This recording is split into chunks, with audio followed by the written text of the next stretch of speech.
Topic का नाम है इंक्रीजिंग एंड डिक्रीजिंग फंक्शंस।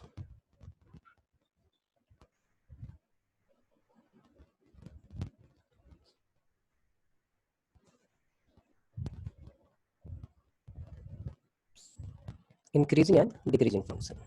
तो इंक्रीजिंग और डिक्रीजिंग क्या है? हमारे पास एक ग्राफ है, हमने ऐसे लिया कि ये है। पहले हम इंक्रीजिंग का कॉन्सेप्ट देखते हैं।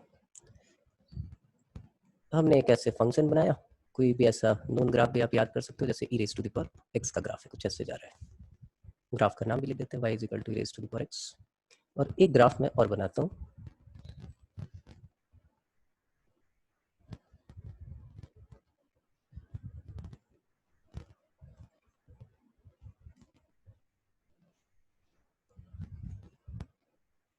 ये ऐसे चला, ऊपर गया, फिर ऐसे चला, फिर ऊपर गया, ऐसे कुछ चल रहा है। इनमें से इंक्रीजिंग फंक्शन कौन सा है और इंक्रीजिंग की क्या मीनिंग, यूजुअल मीनिंग है? कोई ऐसी वाली कहानी तो है नहीं, किसी से भी पूछ सकते हैं, किसी से भी पूछ सकते हैं। तो किससे पूछे? निकिता, अंकिता, कोई भी बताओ। अंकिता, इंक्रीजिंग क्या होता है बेटा? ऐसा तो फिजिक्स में भी आता है आप लोग के, ये चीज इंक्रीज कर रही है, ये चीज डिक्रीज कर रही है। नहीं, इंक्रीजिंग का क्या मतलब है? इंक्रीजिंग का क्या मतलब है? खुशी, बोलो बेटा। Sir, make something larger in a number. Make something larger in a number. Something larger in the number, okay. अच्छा, ठीक। लार्जर है, जैसे उसने बोला, जो वर्ड यूज किया है लार्जर, इसका मतलब कंपेयर हो रहा है। हम दो चीजों के बीच में कंपेयर करके उसको तब बताते हैं कि ये इंक्रीज कर रहा है। लेकिन यहाँ फंक्शन की बात हुई, दो ग्राफ हमने बनाए हैं। इंक्रीज करने का मतलब क्या होता है? हम बिल्कुल जनरल लाइफ में आते हैं। अभी जो है 2018 में आप 10th क्लास में थे, 2019 में आप 11th में आए, 2020 में आप 12th क्लास में आ गए, 2021 में आप इंजीनियरिंग या अपने बैचलर डिग्री में चले जाएंगे। तो जैसे जैसे ईयर आपका इंक्रीज हो रहा है, आपकी क्लास जो है वो इंक्रीज होती जा रही है। इनपुट क्या है? ईयर। आउटपुट क्या है? क्लास। तो यहाँ पे इनपुट क्या है? x। जैसे जैसे x जो है वो आपका इंक्रीज कर रहा है। मैं यहाँ पे पॉइंट ले लेता हूँ, ये पॉइंट मान लेते हो x1, ये पॉइंट मान लेते हैं x2। बड़ा कौन है? x2। क्यों बड़ा है? क्योंकि ये इसके राइट हैंड साइड में है और ये इधर इंक्रीज करता हुआ जाता है। तो x1 पे इस ग्राफ की हाइट क्या थी? y1। और x2 पे इस ग्राफ की हाइट क्या है? y2। इसका मतलब जैसे जैसे आप इनपुट इंक्रीज करते जा रहे हो, आउटपुट हमारा इंक्रीज होता जा रहा है। तो इस फंक्शन को हम क्या बोलेंगे? That is called the increasing function. अब इसी बात को मैं ऐसे लिख रहा हूं कि अगर x जो है वो जैसे जैसे इंक्रीज करके, यहाँ लिखा हुआ है कि x1 is less than x2, this simplifies, अगर वो इंक्रीजिंग है तो f ऑफ x1 जो होगा वो लेस देन होगा किससे? f ऑफ x2 से, और ये आगे बढ़ता जाएगा। ये मीनिंग हुई उसकी कि इंक्रीजिंग की मीनिंग हुई कि जैसे जैसे इनपुट आपका इंक्रीज करता जाएगा, ये देखिए हाइट आपकी बढ़ती चली जाएगी, बढ़ती चली जाएगी, बढ़ती चली जाएगी। अब बोलो फिर सेकंड वाले फंक्शन में क्या दिक्कत है? यहाँ भी तो इंक्रीज कर रहा है, बस यहाँ से यहाँ तक। ये अभी मान के चला कि ये बिल्कुल पैरेलल है एक्स एक्सिस के, और फिर यहाँ से ये ऊपर चले जाने लगा। आप यहाँ से यहाँ तक इंक्रीज कर रहे हो, धीरे धीरे इंक्रीज करते जा रहे हो, फिर बहुत तेजी से इंक्रीज किया आपने, फिर जो है वो आप बिल्कुल पैरेलल आ गए, फिर आप यहाँ से इंक्रीज करना स्टार्ट करोगे। तो ऐसी बहुत सारी चीजें कॉमर्स और सब में, दोनों सब्जेक्ट में मिलती है। ऐसा कुछ नहीं है कि भाई किसी पार्टिकुलर सब्जेक्ट में मिलती है। होता है कि भाई यहाँ पे ग्राफ जो है कांस्टेंट हो गया, फिर ग्राफ जो है वो ऊपर इंक्रीज करता जा रहा है, लेकिन कहीं पे भी इसने डिक्रीज नहीं किया अपने आप को। तो बोलो ये भी इंक्रीजिंग और ये वाला फंक्शन भी इंक्रीजिंग, दोनों में फर्क क्या? तो ये स्ट्रिक्टली इंक्रीजिंग है। x1 और x2 अगर इक्वल भी हो जाए तो ऐसी कंडीशन यहाँ पे आपको देखने को मिलेगी नहीं, क्योंकि हर इनपुट के साथ इंक्रीज कर रहा है। लेकिन यहाँ पे देखो, हमने लिया, अगर इधर दो पॉइंट लेते हैं, एक लेते हैं x1, दूसरा लेते हैं x2, तो आप बोल सकते हो कि ये वाली कंडीशन जो है वो फॉलो हो रही है। x1 से जैसे वो इंक्रीज करके x2 की तरफ आता है, तो f ऑफ x2 जो है वो आपका इंक्रीज करके f ऑफ x1 से ज्यादा हो जाता है।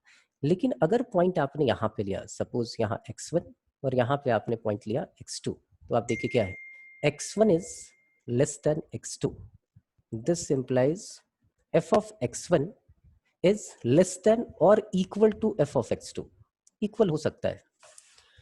तो इसलिए बोलते हैं कि इस फंक्शन को आप बोलोगे कि ये स्ट्रिक्टली इंक्रीजिंग फंक्शन है और ये वाला फंक्शन क्या है हमारा, इंक्रीजिंग, इसलिए स्ट्रिक्टली इंक्रीजिंग फंक्शन नहीं है। तो ये दो कंडीशन आपको समझनी है कि ये दो कंडीशन जो है ये चेक करने के लिए होती है कि स्ट्रिक्टली इंक्रीजिंग हो तो आपको ये वाला कंडीशन लगाना है और ये बोथ साइडेड है, और अगर स्ट्रिक्टली इंक्रीजिंग की कहानी लिखनी है तो ये है। एक मिनट रुक जाओ भाई, विनय मित्तल को कुछ परेशानी है।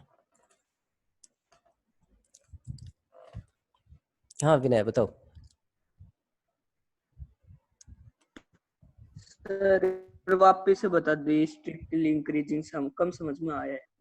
माइक ऑन रखो। अभी कितने साल के हो, एज क्या है तुम्हारी, अनम्यूट करो। विनय सर अभी एज क्या है तुम्हारी, 17। अगले साल कितने साल के हो जाओगे, 18।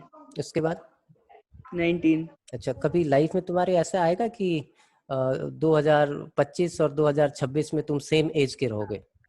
No sir. अच्छा, इसका मतलब कभी भी आपकी लाइफ में ये आना नहीं है, जैसे जैसे ईयर बढ़ता जाएगा आपकी एज जो है वो इंक्रीज करती जाएगी, तो उसको क्या बोलते हैं, that is strictly increasing function. ठीक है, ठीक है। Yes sir. अच्छा, ऐसा हो सकता है जैसे हम काम कर रहे हैं, सपोज करो कोई आदमी है जिसने जॉब की, 2010 में कंपनी ने बोला कि हर साल उसको ग्रोथ देगी 10% की, 10% उसकी सैलरी इंक्रीज हो जाएगी, राइट। 2010 में सैलरी 5,000 थी, फिर अगले साल 6,000 हो गई, फिर 7,000 हो गई, हर साल वो बढ़ रहा है। लेकिन 2020 में आया कोरोना हो गया, कंपनी ने बोला कि भाई हम सैलरी आपकी इंक्रीज नहीं कर सकते हैं, जो पिछली बार दिया था वही देंगे, कोरोना के बाद आपकी सैलरी बढ़ाएंगे। आई बात समझ में? तो 2020 में उसकी सैलरी बढ़ी नहीं, तो 2020 और 2019 की सैलरी उसकी सेम थी, लेकिन 2021 में फिर उसकी सैलरी इंक्रीज कर गई, डिक्रीज तो नहीं की ना। तो इसको हम बोलते हैं इंक्रीजिंग फंक्शन, और जब हमेशा इंक्रीज करती रहेगी तो उसको बोलेंगे स्ट्रिक्टली इंक्रीजिंग फंक्शन। क्लियर है? ठीक। जैसी कंडीशन आपकी इंक्रीजिंग के लिए है, the same condition for decreasing function. Decreasing function कैसा होगा, हम ग्राफ बनाते हैं। ये देखिए, एक वाई एक्सिस ले लिया, यहाँ एक्स एक्सिस ले लिया, कुछ ऐसा ग्राफ हमने बना लिया। किस फंक्शन का है अभी हमें उससे मतलब नहीं है, हमने थोड़ा सा और ऐसे बना लें।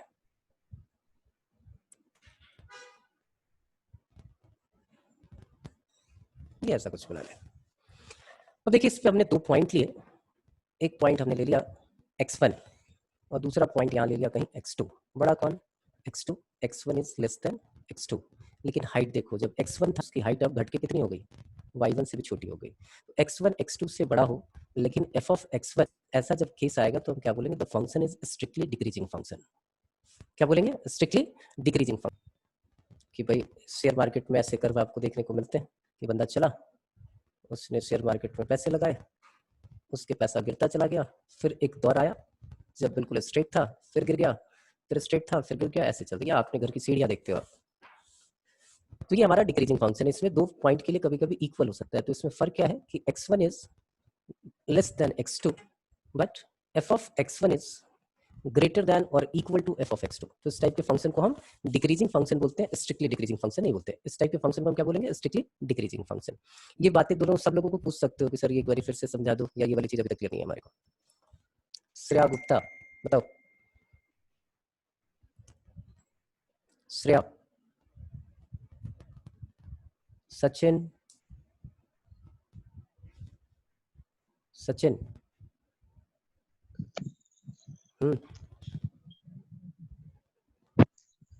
क्लियर है? मैं ये बार सर फिर से समझाना ही बड़ी स्टेप अभी ये वाला फिर से बताओ, आप डिक्रीज कर दो, Yes, माइक sir. ऑन रखो। अच्छा ये बताओ, एक आदमी है मिस्टर ए, उसको किसी ज्योतिष Yes. ने बता दिया या डॉक्टर ने बता दिया कि वो 80 साल में मर जाएगा, ठीक है। अभी Yes, उसकी sir. एज जो है वो 60 ईयर है, यस सर 2021, तो वो कितने दिन और Yes, जिएगा sir. वो, 20 साल। अभी 60 है और 80 में 20 मरने साल वाला है, तो 20 साल जी। अच्छा 2021 में वो कितने साल अब जिएगा, 19 साल। 2021 हाँ 19 साल 2021 19 साल, उससे अगले साल में और कम होता जाएगा, कम होता जाएगा। जैसे जैसे आप इनपुट इंक्रीज कर रहे हो वैसे वैसे वो क्या हो रहा है, डिक्रीज हो रहा है, वो मत के करीब जा रहा है आपने। इसको क्या बोलेंगे, that is called the decreasing function. कि जैसे जैसे x की वैल्यू इंक्रीज करती जाएगी, y जो है वो हमारा डिक्रीज करते जाएगा, जिसको आपने fx बोला है। तो ये स्ट्रिक्टली डिक्रीजिंग हो गया। कोई तो ऐसा साल होगा नहीं कि 2020 में भी वो 20 साल ही अब जिंदा रहेगा और 2021 जाने के बाद भी वो 20 साल ही जिंदा रहेगा, वो तो हर साल कम होगा उसका। लेकिन इस वाले केस में क्या है, ये शेयर मार्केट है। सपोज करो आपने कोई चीज खरीदी, आपने कार खरीदी, ये 50 लाख रुपए की कार खरीदी, धीरे धीरे धीरे डिप्रिसिएशन आने लगा, कार पुरानी होती गई। एक फेज आया जब आपने बोला कि भाई 5 साल के अंदर जो है कार के रेट्स बढ़ गए, तो भाई मैं अपनी गाड़ी 25 लाख से नीचे तो बेचूंगा नहीं। Yes. अचानक फिर गवर्नमेंट की कहानी आ गई कि भाई गवर्नमेंट ने बोला कि नहीं भाई हम डीजल व्हीकल्स को गिरते गिरते गिरते ये क्या जीरो के आसपास भी आ सकता है या उससे भी कम हो सकता है। ठीक है, कोई दिक्कत? ठीक, No. ओके। तो हम आ जाते हैं, इन सब चीज़ों का क्या फ़र्क पड़ता है। हमें ये 4 बातें याद रखनी है। मैं फिर से पेज दिखा रहा हूँ। पहली बात ये, दूसरी बात ये, तीसरी बात ये, चौथी बात ये। पहली बात में क्या सीखना है कि स्ट्रिक्टली इंक्रीजिंग अगर फंक्शन में है तो क्या करना है। दूसरा क्या है, ये स्ट्रिक्टली डिक्रीजिंग है तो सॉरी स्ट्रिक्टली इंक्रीजिंग मतलब इंक्रीजिंग फंक्शन है तो क्या होगा। थर्ड वाले केस में स्ट्रिक्टली डिक्रीजिंग है, उस केस में क्या होगा। और फोर्थ वाला फंक्शन जो है वो हमारे पास क्या है कि भाई डिक्रीजिंग फंक्शन है तो हमारी कंडीशंस क्या होंगी। अब आ जाते हैं क्वेश्चन पे, और बहुत सिंपल सा क्वेश्चन लेते हैं और वहां से सारी बातें आपके समझ में आएंगी। f(x) इज इक्वल टू, अगर लिखा है कहीं पे 2x + 5 और उसने बोला कि prove that it is increasing function, prove that it is strictly increasing function, कुछ भी पूछ सकते हैं आपसे। तो पहली चीज है कि भाई क्लियर कट आपको सब कुछ दिखना चाहिए कि भाई बेसिकली हो क्या रहा है, किया कि पहले इसको ड्रॉ किया। ड्रॉ कैसे करेंगे, जैसे 10th में आप ड्रॉ किया करते थे, 11th में ड्रॉ किया करते थे। आपने बोला कि f(x) is equal to y होता है तो y is equal to 2x + 5 लिख लो आप। x की वैल्यू जब आपके पास 0 होगी तो y की वैल्यू 5 होगी, और x की वैल्यू जब आपके पास y की वैल्यू 0 होगी तो x की वैल्यू -5/2 होगी। ऐसा कुछ होगा ये, एक इस टाइप की लाइन बनेगी ये। सॉरी, स्ट्रेट लाइन बनाना है, रुको।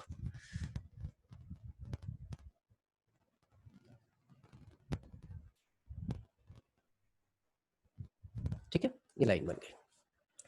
अच्छा, कौन बता सकता है मुझे ये लाइन देख के कि ये इंक्रीजिंग है या डिक्रीजिंग है? प्रिया, ये इंक्रीजिंग या डिक्रीजिंग?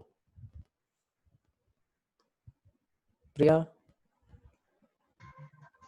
यस सर, ये इंक्रीजिंग है बच्चे कि डिक्रीजिंग है? इंक्रीजिंग है। इंक्रीजिंग ही होगा या इंक्रीजिंग है? इंक्रीजिंग है किस बेसिस पे आपने बोला कि इंक्रीजिंग है? सर, ये एक्स की वैल्यू कुछ भी पुट करेंगे तो ऐड होगा। हाँ, x जैसे जैसे आप बोलोगे सर 2 पॉइंट कहीं भी ले लो, और आप देखो x1 अगर x2 से छोटा है तो f(x2) f(x1) से f(x1) से बड़ा होगा। ठीक है, तो इंक्रीजिंग है। चलिए ठीक है, नोट कर लीजिए। अब एक और तुम्हारे ऊपर पायल है, पायल से पूछता हूँ। पायल, यस, बेटा ये इंक्रीजिंग या डिक्रीजिंग? इंक्रीजिंग। बेसिस, किस बेसिस पे बताओगे? वैल्यू बढ़ रही है, एक्स के साथ एक्स वैल्यू बढ़ाते हैं तो उसके साथ वाई की वैल्यू बढ़ x की रही है, वैल्यू इसके साथ इंक्रीज करती है। कंटीन्यूअस। अच्छा एक चीज बताओ, स्लोप तुम्हें याद है? स्लोप क्या होता है? Slope of a straight line क्या होता है? क्या होता है बताओ? स्लोप ऑफ स्ट्रेट लाइन आप ये बोलते थे कि y equal to mx + c की टर्म में लिखा होगा तो x का जो कोफिशिएंट होगा वो इसका स्लोप होगा। इस लाइन का स्लोप पूछे तो क्या है? 2। इस लाइन का स्लोप क्या है बच्चे? 2।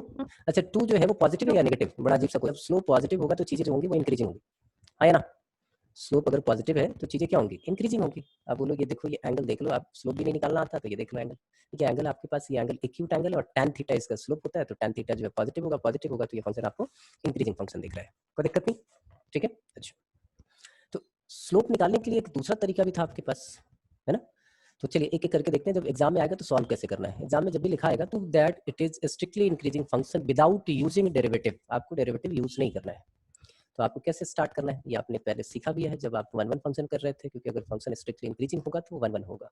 तो आपको क्या सिखाया था कि late x1 is less than x2, और आपको प्रूव क्या करना है, ये वाला पार्ट प्रूव करना है कि f(x1) is less then f(x2), right? तो पेपर में आप ये सब कुछ अभी नहीं लिखोगे, बस मैं ऊपर इससे लिख दिया मैंने, क्या यहाँ से आप स्टार्ट करोगे लिखना। अब यहाँ से स्टार्ट करोगे लिखना, इसका सॉल्यूशन आप लिखोगे कैसे? तो लिखोगे कि late f(x1) is less then f(x2), ये आपने सपोज कर लिया। दिस इंप्लाइज f(x1) का मतलब क्या होगा? Twice of x1 + 5 is less than twice of x2 + 5। This implies 5 5 दोनों साइड कैंसिल आउट हो गया। Twice of x1 is less than twice of x2, फिर आपने क्या लिखा? Therefore x1 is less than x2। ठीक, आप एक उल्टा एरो लगा के भी काम चला सकते हो, या फिर दूसरा आप ये प्रूव करना है और इस साइड को लेके ये वाला साइड प्रूव करना है। अगला स्टेप आप ऐसे लिख सकते हो कि let y1 is less than y2, then twice of y1 is less than twice of y2। 2 से क्यों मल्टीप्लाई किया? क्योंकि हमें 2y + 5 ऐसा कुछ लेके आना है। दोनों साइड हमने 5 ऐड कर दिया। 2y + 5, 2y1 + 5 is equal to twice of y2 + 5। इसको तो आपने प्रूव कर दिया कि अगर y1 y2 से छोटा है तो f(y1) f(y2) से छोटा होगा, और इधर आपने ये प्रूव कर दिया कि f(x1) f(x2) से छोटा है तो x1 जो है वो x2 से छोटा है। लास्ट में आप लिखेंगे therefore f(x) is strictly increasing function, SIF। Clear है? किसी को कोई डाउट है तो पूछ सकता है अभी। नवीन,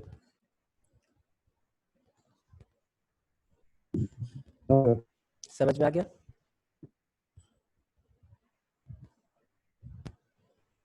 बोलो।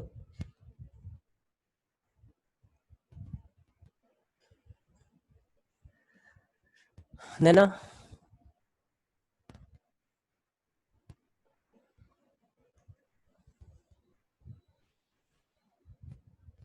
कृतिका,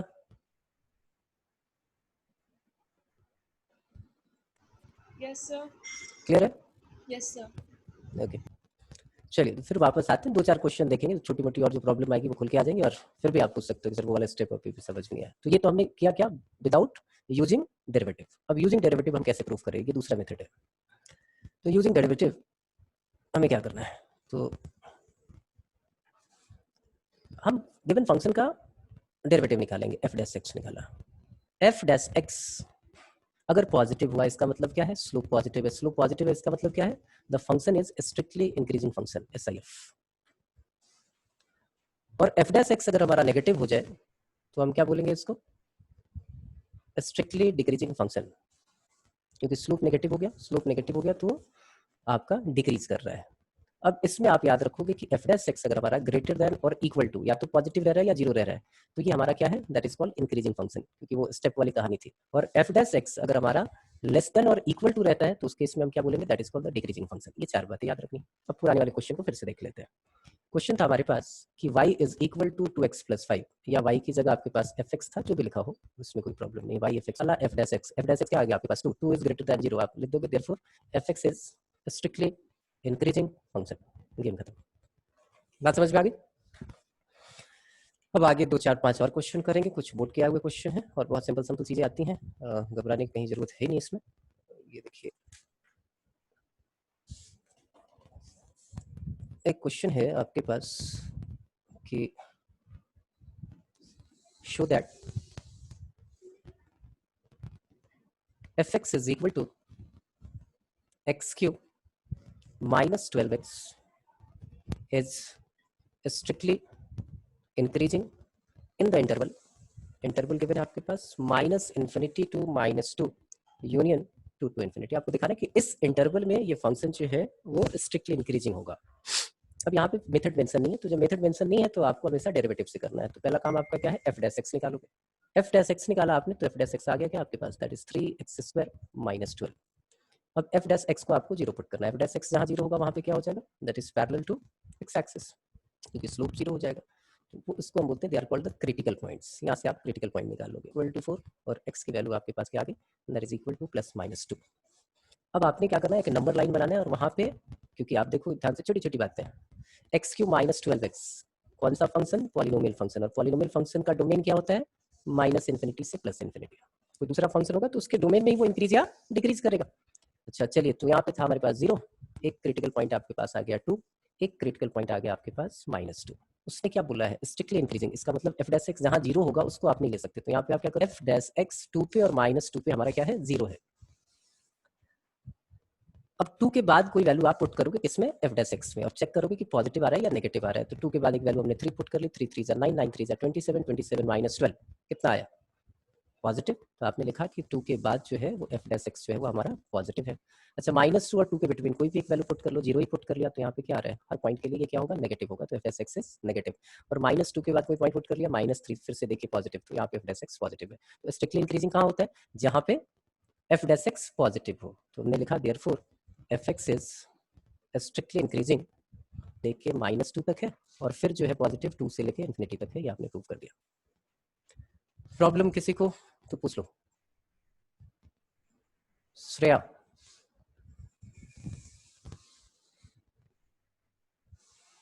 नहीं, पायल क्लियर है, पायल, निकिता, भाई मैं थोड़ी देर के लिए सबको अलाउ करता हूँ कि आप अनम्यूट करके बोल सकते हो। किसी को कोई सर, डाउट है, ये वापस अनम्यूट अपने बता आप करो। दो। हाँ, ये वापस बता दो, ये सर्कल डार्क और ये सर सीधा होलो सर्कल कैसे क्या लगा दिया। लगाया तो पेन से ही भाई। इधर देख, बात किसकी हो रही है, स्ट्रिक्टली इंक्रीजिंग फंक्शन की। किसकी बात हो रही है? स्ट्रिक्टली इंक्रीजिंग फंक्शन की। अभी पीछे सिखाया कि अगर स्ट्रिक्टली इंक्रीजिंग की बात होगी तो एफ डैश एक्स हमेशा क्या होना चाहिए? पॉजिटिव। और सिर्फ इंक्रीजिंग फंक्शन की बात करें तो वो इक्वल टू 0 भी हो सकता है। यहाँ पे क्या करने का है? स्ट्रिक्टली इंक्रीजिंग बोला, और 2 पे और -2 पे एफ डैश एक्स क्या हो जाएगा? 0, इसलिए हमने यहाँ पे हॉलो सर्कल लगाया। और ठीक है, सॉलिड मैंने बताया, सर्कल कब लगाएंगे? जब यहाँ लिखा होता है कि prove that it is increasing function, strictly increasing की जगह इसलिए बोला है कि टर्मोलॉजी आपको ध्यान में रखना है, इंक्रीजिंग है या स्ट्रिक्टली इंक्रीजिंग है। आई बात समझ में? Yes sir. ठीक है, चलिए अब आगे चलते हैं। फिर आगे एक दो क्वेश्चन और ले, थोड़ी बातें और समझ में आएंगी। चलिए, ये आपके एनसीईआरटी का ही क्वेश्चन है और ये बोर्ड में आया भी हुआ है 2011 के अंदर। देखो क्वेश्चन क्या है। प्रूव दैट, और ये बहुत बड़ा क्वेश्चन है, ये आपके स्कूल एग्जाम वगैरह में आएगा। Prove that F x is equal to 4 sin x divided by 2 plus cos x minus x is increasing function. क्या बोला? इंक्रीजिंग फंक्शन, स्ट्रिक्टली इंक्रीजिंग नहीं बोल रहा, increasing function in the interval 0 to π/2। यहाँ देखो क्लोज इंटरवल लगा हुआ है। मेथड मेंशन नहीं है तो आपको किससे करने का है? डेरिवेटिव से। तो पहला काम क्या, आप एफ डैश एक्स निकालेंगे। एफ डैश एक्स निकालने के लिए आपको क्या करना है? सो डिवीजन रूल लगाना है। तो 2 प्लस cos x आ गया नीचे, इसका होल स्क्वायर। यहाँ पे आपने लिख दिया 2 plus cos x, derivative of 4 sin x that is equal to 4 cos x, minus फिर से हमने लिखा 4 sin x, derivative of 2 is 0 and cos x का डेरिवेटिव माइनस sin x। ये आपके पास आ गया 2 plus 4 cos square x plus 4 sin square x, और 2 इंटू 4 ये 8 cos x हो गया। यहाँ एक गड़बड़ हो गया, यहाँ आ गया 8 cos x and whole is divided by 2 plus cos x का whole square. 4 sin square x plus 4 cos square x that is 4, यहाँ पे आ गया 4 plus 8 cos x divided by 2 plus cos x का होल स्क्वायर। फिर क्या करते हैं? एफ डैश एक्स को 0 पुट करते हैं। तो एफ डैश एक्स को जब 0 पुट करेंगे, हालांकि बेवकूफ़ी वाला स्टेप है लेकिन मेथड चेंज ना हो इसलिए समझा रहा हूँ। एफ डैश एक्स जो है हमारा 0 है, तो आपने लिखा 4 plus 8 cos x that is equal to 0। cos x की वैल्यू क्या आ जाएगी आपके पास? cos x is equal to -4/8 that is -half. तो अगर क्रिटिकल पॉइंट निकालने की बात की जाए, आप बोलो जरूरत ही नहीं, आप क्यों कर रहे हो? आपके पास इंटरवल गिवन है 0 से लेकर π/2 तक, फर्स्ट क्वाड्रेंट, तो यहाँ पे आप ये चीज ना निकालो। जब ये इंटरवल नहीं दिया होता या इंटरवल 0 से 2π होता तब cos x की वैल्यू निकालते। cos x की वैल्यू कैसे निकालते? याद करो, x cos x is equal to क्या लिखते हैं? देखो इक्वेशन से cos 1/2 कब होगा?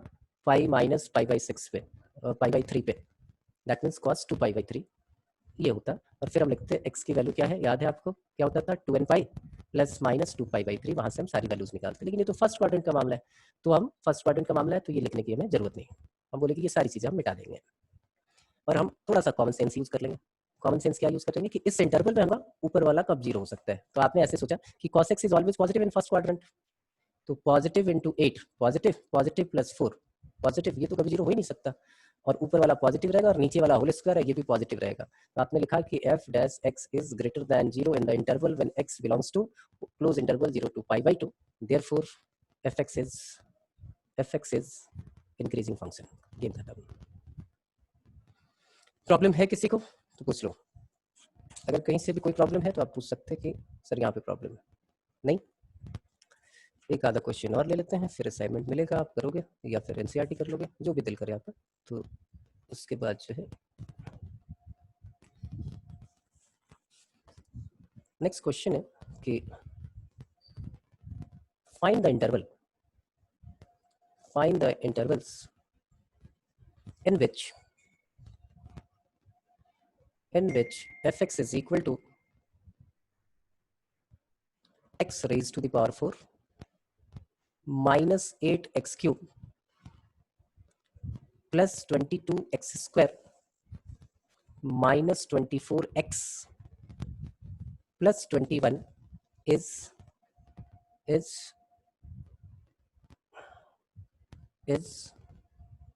increasing और डिक्रीजिंग फंक्शंस।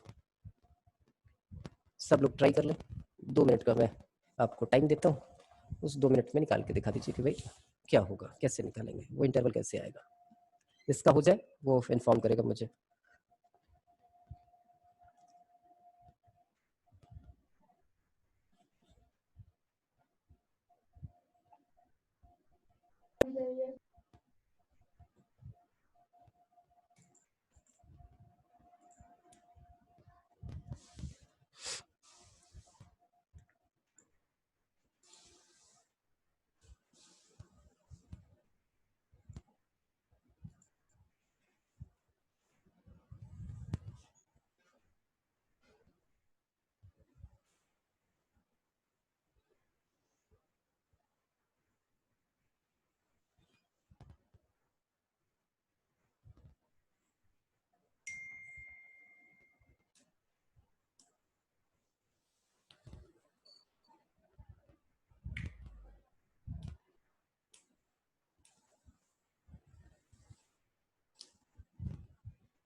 सॉल्व हुआ किसी का? आरजू,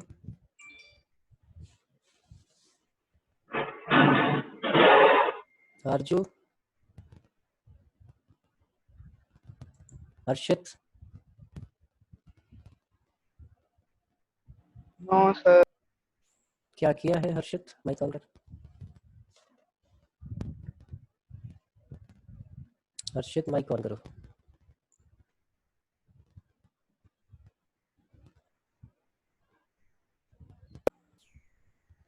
बताओ क्या किया?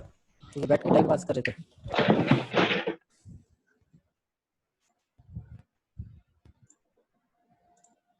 यहाँ देखिए क्या करना है। इंक्रीजिंग डिक्रीजिंग है, मेथड मेंशन नहीं है, तो आपके पास क्या काम है? सबसे पहला काम होता है क्या? एफ डैश एक्स निकालना, डिफरेंशिएट करना, पहला काम। तो मैं यहाँ स्टेप्स लिख देता हूँ, क्या क्या करना है। F dash x. दूसरा काम क्या है?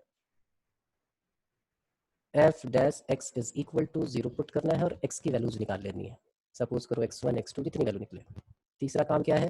Plot them on number line, जो नंबर लाइन है उस पर आप प्लॉट करोगे। And fourth, check the sign of f dash x। f dash x का साइन चेक करना है। f dash x हमारा अगर पॉजिटिव होगा तो इंक्रीजिंग, और f dash x हमारा अगर नेगेटिव होगा तो डिक्रीजिंग। बस इतना ही काम है। तो मैंने यहाँ fx देखा, पहले इसको डिफरेंशिएट किया, तो ये आ गया 4x³ minus 24x² plus 44x and minus 24। ये हमारा डेरिवेटिव हो गया। अब क्या करना है? इसको इक्वल टू 0 पुट करना है, तो पहले फैक्टराइज नहीं कर लेते हैं। उसका क्या रीजन है वो बाद में समझाऊंगा क्यों नहीं किया है। x³ ये आ गया आपके पास क्या? 6x²। ये क्या आ गया आपके पास? 11x, और यहाँ पे क्या आ गया? -6। तो काम क्या होता था कि सबसे पहले हम ये चेक करते थे कि भाई जो कांस्टेंट टर्म है उसके फैक्टर कोई सेटिस्फाई करे। तो मुझे दिखता है कि यहाँ 1 अगर पुट करे तो देखो 1 का क्यूब 1, 6, ये प्लस 11, तो 11 प्लस 1 12, और -6 -6 -12 मतलब x -1 इसका एक फैक्टर होगा। तो इधर डिवाइड वगैरह कर ले। यहाँ पे हमने लिखा x³ माइनस 6x² इनटू 1 इसको सेटिस्फाई कर रहा है, इसका मतलब x -1 इसका एक फैक्टर होगा। हमने x² से किया इसको, तो ये आ गया x³ माइनस x², ये माइनस ये प्लस कैंसिल आउट कर दिया, -5x² प्लस 11x। यहाँ पे हमने लिख लिया -5x, ये आ गया -5x² प्लस 5x, तो ये प्लस ये माइनस, ये आ गया 6x माइनस 6 तो प्लस 6, ये आ गया 6x माइनस 6, ये माइनस ये प्लस ये कैंसिल आउट हो गया। तो फैक्टर्स क्या क्या होगा, और इसके भी फैक्टर अगर निकालना है तो इसके फैक्टर तो पता ही आपको x -2 x -3 हो जाएंगे। तो फाइनली मैं इसको ऐसे लिख लेता हूँ, this is equal to 4x -1 x -2 x -3। तो सेकंड x को इक्वल टू 0 पुट करना है। जब 0 पुट करेंगे तो देखिए x की क्या क्या वैल्यू जाएंगी, 1 2 एंड 3। तो ये सेकंड वाला स्टेप हमारा हो गया। अब क्या करना है, ये फंक्शन पॉलिनोमियल फंक्शन है, तो इसका जो डोमेन है वो रियल है, तो पूरी नंबर लाइन हम बनाएंगे। हमने क्या किया, नंबर लाइन बना लिया, यहाँ नंबर लाइन बनाया, और ये एक और दूसरा ही पेज ले लेते हैं। ये नंबर लाइन बनाया, और नंबर लाइन पे हमने 1 2 और 3 ऐसे प्लॉट कर दिया। इसके साथ हम क्या लगा लें, hollow circle hollow circle hollow circle. अभी कोई वैस नहीं करना है कि क्या है ये हॉलो क्यूब सॉलिड क्यूब, बाद में देखेंगे। एफ डैश एक्स का साइन चेक करना है, तो एफ डैश एक्स यहाँ लिख लेते हो। एफ डैश एक्स क्या है, 4x -1 x -2 x -3। 3 से बड़ी कोई वैल्यू पुट करो 4, तो ये देखो क्या आएगा, पॉजिटिव पॉजिटिव पॉजिटिव, और 4 भी पॉजिटिव है, तो यहाँ पे एफ डैश एक्स क्या है हमारा, पॉजिटिव। 2 और 3 के बिटवीन पुट कर लेते हैं, x = 2.5। तो यहाँ देखिए, यहाँ आएगा नेगेटिव, यहाँ आएगा पॉजिटिव, यहाँ आएगा पॉजिटिव, यहाँ आएगा पॉजिटिव, तो ये फाइनली क्या हो गया, नेगेटिव हो गया। तो 2 और 3 के बिटवीन क्या है, ये नेगेटिव है। 1 और 2 के बिटवीन x की वैल्यू 1.5 ले लेते हैं, तो यहाँ क्या आएगा पॉजिटिव। तो 2 नेगेटिव 2 पॉजिटिव, पॉजिटिव हो गया फिर से, तो एफ डैश एक्स इस रीजन में क्या होगा, पॉजिटिव। अब 1 से छोटी वैल्यू ले लेते हैं 0, ये नेगेटिव ये नेगेटिव ये नेगेटिव, 3 नेगेटिव और एक पॉजिटिव, तो फाइनली वो नेगेटिव ही रह गया, तो F dash x is less then 0। अब देखिए इंक्रीजिंग कहाँ कहाँ है, जहाँ जहाँ पॉजिटिव होगा वहाँ इंक्रीजिंग होगा। तो इंक्रीजिंग का रीजन देखो, 1 से लेके 2 तक यूनियन 3 to infinity, आपका ये क्या हो रहा है, इंक्रीज हो रहा है। और डिक्रीज कहाँ कहाँ हो रहा है बच्चे, तो जहाँ नेगेटिव है, तो नेगेटिव कहाँ है, -∞ to 1 यूनियन 2 to 3, यहाँ पे ये डिक्रीज कर रहा है, ये डिक्रीजिंग फंक्शन हो गया। तो आपने दोनों इंटरवल निकाल दिए, इंक्रीजिंग एंड डिक्रीजिंग बोथ। अब किसी को प्रॉब्लम हो तो बताओ, क्लियर है ये सबको? तो एनसीईआरटी के क्वेश्चन कीजिए, कुछ बातें और कल की क्लास में डिस्कस करेंगे। आज आपको एनसीईआरटी कंप्लीट करना है, और कल जो है वो आपको क्वेश्चंस और दे दिए जाएंगे, उन क्वेश्चंस की प्रैक्टिस करोगे आप। कृतिका, हाँ बोलो बेटा। सर एक बार हॉलो सर्कल वाला बता दो, इधर क्यों देखो आया? बेटा क्या है, अब एक चीज बात करो, ऐसा ये एक ऐसा पॉइंट है जहाँ पे आप 0 हो जा रहे हो, तो ये इंक्रीजिंग पॉइंट भी है और डिक्रीजिंग पॉइंट है। यहीं से आपने चढ़ना शुरू किया था, जैसे ये देखो, ये ग्राफ है, ऐसे ऐसे वो डिक्रीज करता हुआ आ रहा है, डिक्रीज करता आ रहा है, और एक पॉइंट के बाद वो इंक्रीज करने लग रहा है। इस पॉइंट पे वो 0 है, तो ये तो इंक्रीजिंग वाले रीजन में भी आ सकता है और डिक्रीजिंग वाले रीजन में भी आ सकता है। तो जब इंटरवल की बात होगी कि भाई इस रीजन में ये इंक्रीज कर रहा है या डिक्रीज कर रहा है, तो इस पॉइंट को इंक्लूड कर सकते हो। देन लेस देन वाले ही रीजन को रखना है, इसलिए सब जगह हॉलो सर्कल आप डाल दोगे। सही बात समझ में? कृतिका